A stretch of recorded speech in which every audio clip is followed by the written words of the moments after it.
আসসালামু আলাইকুম এভরিওয়ান। আপনাদের মাঝে নিয়ে আসলাম নতুন একটি ইসলামিক গল্প নিয়ে। গল্পটি হলো হাতেম তাইর দানশীলতা, হাতেম তাইর মহত্ব। চলুন তাহলে গল্পটি শুরু করা যাক।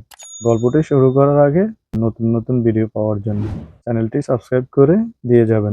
হাতেম তাই দানশীলতার জন্য সুপরিচিত ছিলেন। তার দানশীলতার সুনামে বাদশাহ নওফেল ক্রোধিত হলেন, কারণ তিনি একজন দাতা ছিলেন। কিন্তু হাতেমের দানের সুখ্যাতি লোকের মুখে মুখে। বাদশার দান হাতেমের দানের কাছে ম্লান ও নিষ্প্রভ, যেন চাঁদের আলোর কাছে তারার আলো। বাদশা শুধু এ কারণেই ক্রোধান্বিত হয়ে ফরমান জারি করলেন যে কেউ হাতেমকে ধরিয়ে দিতে পারবে তাকে প্রচুর পুরস্কার দেওয়া হবে। পুরস্কারের লোভে অনেকেই হাতেমকে হন্যে হয়ে খুঁজতে লাগলো।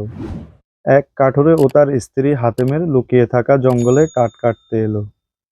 স্ত্রী বাদশার ঘোষণার কথা স্বামীকে শুনিয়ে বলল, আমরা যদি হাতেমকে পেতাম তাহলে তাকে বাদশার নিকট হাজির করলে আমাদেরকে আর কাঠ কেটে খেতে হতো না।